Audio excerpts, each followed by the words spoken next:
কাছে তো নতুন চেরাপুঞ্জি টিকিট দেখতে পাচ্ছি। হ্যাঁ 200 ডিয়ার নিয়ে এসেছিলাম, বিক্রি করে দিই। মানে আপনি ডিআরেরও টিকিট বিক্রি করেন? হ্যাঁ 200 আনি। আমরা তো জানা এই টিকিটটা কোথা থেকে আসছে আর কি? এটা কোথা থেকে আসছে বলতে পারবো, ওনাই বিক্রি হচ্ছে ওনাই খাচ্ছে। নতুন টিকিটটা এসছে, নতুন টিকিটটা এসে আমাদের বেচারানো পুরো বন্ধ হয়ে গেছে। লস হয়েছে, প্রায় 50% টিকিট বিক্রি হচ্ছে, আমাদের 50% থেকে কমে গেছে টিকিট বিক্রি।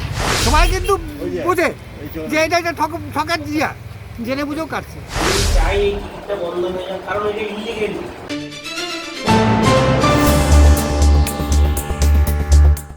জাল লটারি টিকিট বিক্রয় বিষয়ে নানান মন্তব্য এখনো পর্যন্ত শোনা গিয়েছে। তবে সার কথাটা বোধহয় বাঁকুড়ার ওন্দা এলাকার এক ক্রেতার মুখেই শোনা গেল। তার মতে, সাধারণ মানুষ ঠকছে, ফাঁকা হয়ে যাচ্ছে তাদের পকেট। তবুও সবকিছু নাকি জেনে বুঝে জ্ঞানপাপীর দল শুধুমাত্র কিছু টাকা পাওয়ার লোভে দিনের পর দিন এই টিকিট কেটে চলেছেন। অনেক ক্রেতারা জানেনও না কোনটা আসল কোনটা নকল টিকিট। গান করে নাই সেরকম, মানে পয়সাগুলো মাঝে মাঝে আমাদেরকে ভিখারি, মানে যেদিকে 10 টাকা 20 টাকা যে রোজগার করছে তাদেরকে ভিখারি করে ছাড়ছে সবাই। কিন্তু জেনে বুঝে সবাই জ্ঞান পাবি, জেনে বুঝেও কাটছে। আসল কথা যেটা সবাই কিন্তু বুঝে যে এটা একটা ঠকার জিয়া, জেনে বুঝেও কাটছে।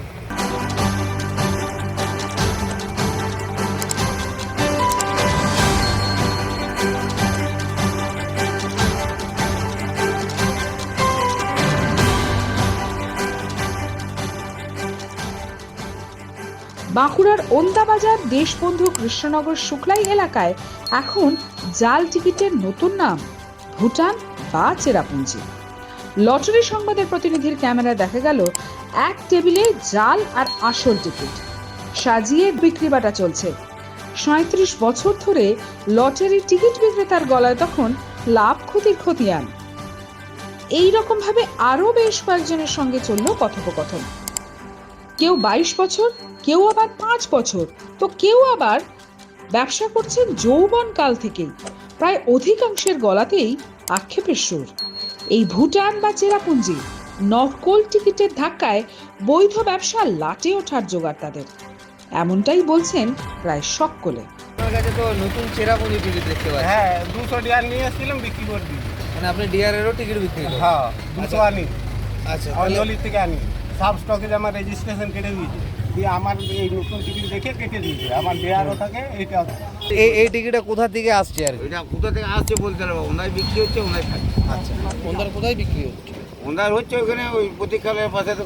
হ্যাঁ, আমি চাই এই টিকিটটা বন্ধ হয়ে যাক, কারণ এটা ইলিগেল। এটা গভর্নমেন্টের লস, কারণ গভর্নমেন্টকে ট্যাক্স দিচ্ছে না। তাহলে গভর্নমেন্টেরও উচিত এইসব জাল লটারি বিক্রি যেখানে যেখানে রেডি হচ্ছে বা যেখানে যেখানে বিক্রি হচ্ছে সেগুলো গভর্নমেন্ট থেকে স্টেপ নেওয়া দরকার। আর আমাদের তো ক্ষতি হচ্ছেই, আমাদের তো এমন পরিমাণ ক্ষতি হচ্ছে, তো বললামই যে খুবই ক্ষতি হচ্ছে।